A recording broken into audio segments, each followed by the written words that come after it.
Selamat datang kembali pada pertemuan kecerdasan buatan mengenai algoritma searching yang kedua. Learning outcomes yang akan kita pelajari yaitu LO pertama, kita akan mendescribe apa itu AI dan identify konsep dari AI, dan menjelaskan beberapa algoritma pencarian dari kecerdasan buatan untuk memecahkan beberapa suatu masalah. Outline yang akan dipelajari adalah satu tentang uninformed search strategies dan informed search strategies. Ada dua jenis algoritma pencarian tanpa informasi atau uninformed search atau blind search. Tidak ada informasi atau pengetahuan tambahan tentang negara bagian. Kemudian ada informed search atau heuristic search. Ada pengetahuan khusus masalah untuk membantu menemukan solusinya.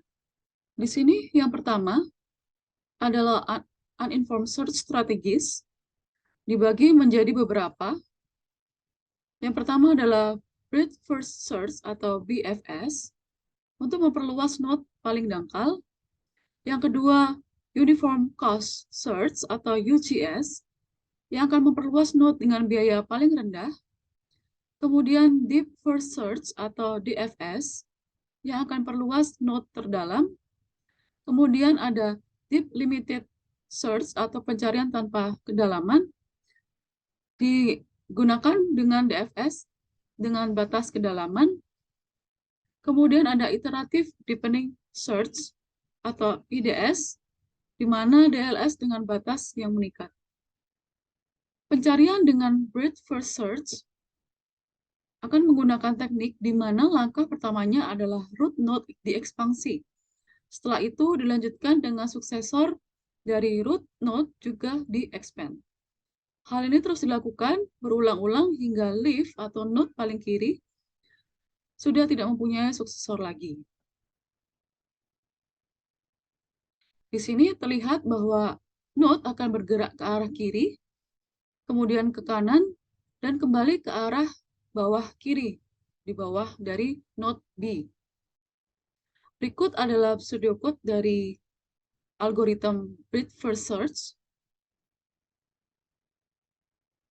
Kemudian yang kedua adalah uniform cost search atau UCS, yang akan memperluas node yang tidak diperluas dengan biaya paling rendah. Implementasinya adalah saat frontier adalah antrian yang dipesan oleh biaya jalur, setara dengan lebar pertama jika biaya langkah semuanya sama.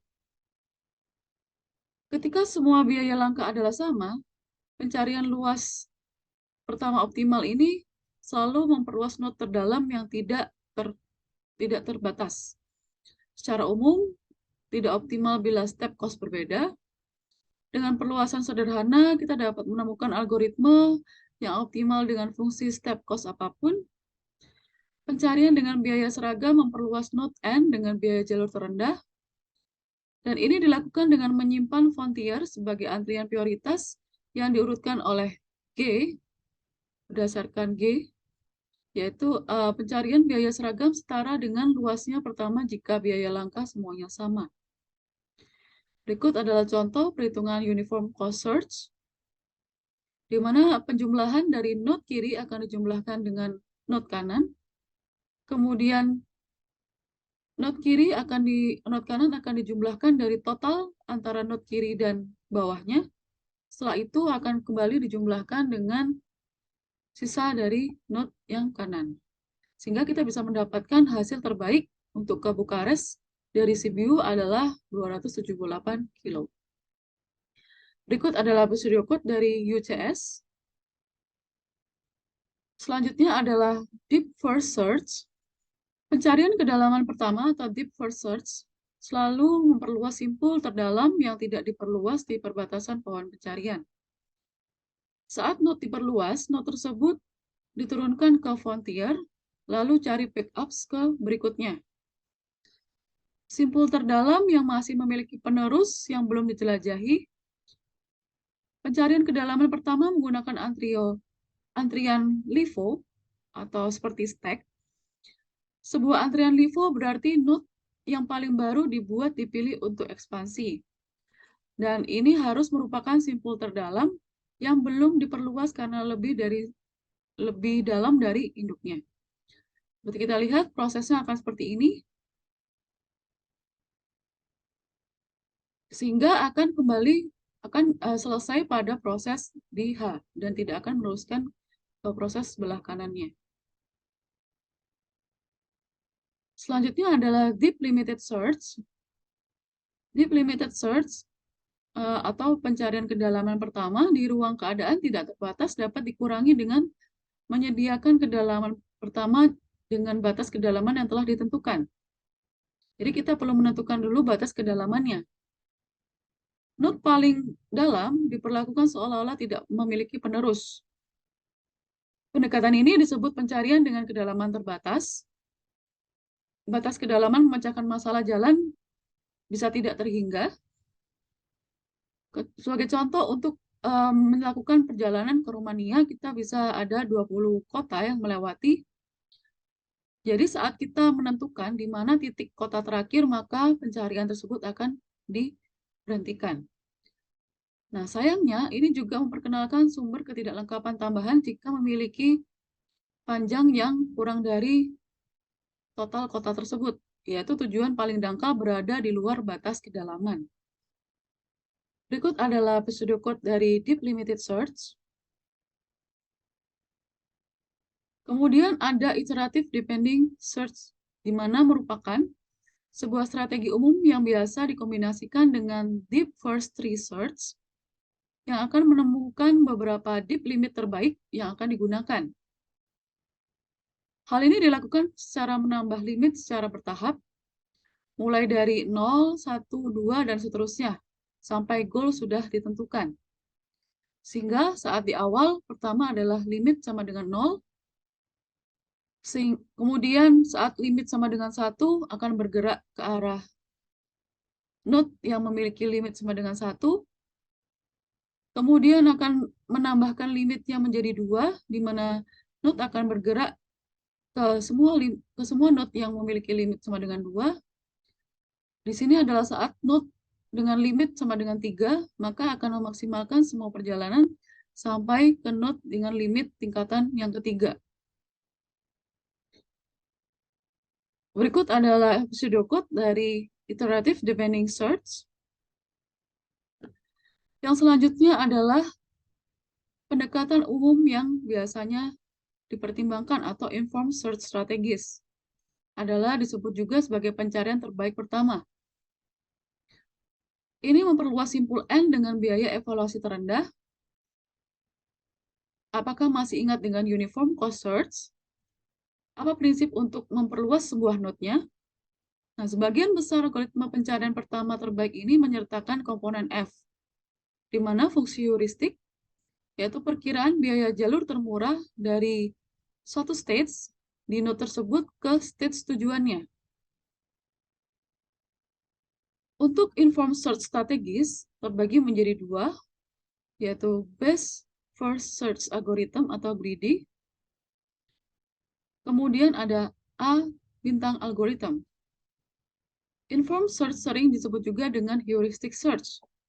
Pencarian dengan algoritma ini menggunakan knowledge yang spesifik kepada permasalahan yang dihadapi di samping dari definisi masalahnya itu sendiri. Dan metode ini mampu menemukan solusi secara lebih efisien daripada yang bisa dilakukan dengan metode ununiform search. Pada pencarian menggunakan metode uniform search, kita membandingkan nilai pada pet yang ada dan kemudian akan melakukan ekspansi pertama kali pada pet dengan nilai yang terkecil. Berikut adalah contoh untuk mendapatkan step cost dalam kilometer dari kota Arad ke Bukares. Dari pencarian terbaik atau best first search, yang pertama akan mencoba memperluas simpul yang paling dekat dengan tujuan.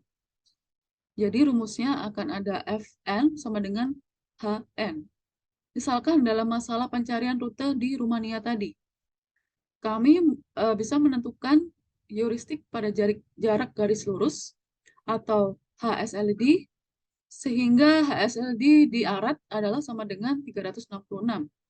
menandakan bahwa jarak garis lurus dari Arad ke Bukares adalah 366 km. Berikut adalah proses menggunakan best first search, sehingga akan ditotal per masing-masing kota dari Arad ke Sibu, Arad ke Timisoara, Arad ke Zerin. Dan kita akan mendapatkan yang terkecil dari Sibu, di mana Sibu ke Arad adalah 366, Sibu ke Fagaras 76, Sibu ke Oradea ada 360, Sibu ke Rimiku adalah 193, sehingga akan meneruskan ke daerah Fagaras dan akan mengurangi dari hasil ke Sibu adalah masih 253 dan ke Bukares adalah 0. Selanjutnya adalah metode A-search, ya, akan mencoba memperluas node dengan menggabungkan nilai atau biaya untuk mencapai node dan biaya untuk mendapatkan dari node ke tujuan. Jadi rumusnya akan kita dapatkan seperti ini, di mana fungsi Fn sama dengan fungsi Gn ditambah fungsi Hn. Sekali lagi, algoritma identik dengan ununiform cost search, kecuali bahwa algoritma A ini akan menggunakan Gn ditambah dengan Hn. Berikut adalah contoh penjumlahan dari metode A-search, di mana dari Arad yaitu 366 sama dengan 0 ditambah 366. Kemudian dari Sibu ditambahkan dari 140 ditambah 253. Setelah itu akan didapatkan 413 dari 220 ditambah 193. Sehingga saat dari Rimiku, kita bisa mendapatkan ke arah Kirovia, ke arah Pitesti, dan ke arah Sibu. Sehingga didapatkan hasil maksimal yaitu ke arah Pitesti dan ke arah Bukares. Begitu selanjutnya. Berikut adalah references yang bisa dipelajari untuk materi ini dari metode searching dan sampai ke beberapa jenis-jenis dari metode searchingnya. Demikian untuk pertemuan tentang searching bagian kedua. Sampai jumpa lagi pada pertemuan pada mata kuliah yang lain. Terima kasih.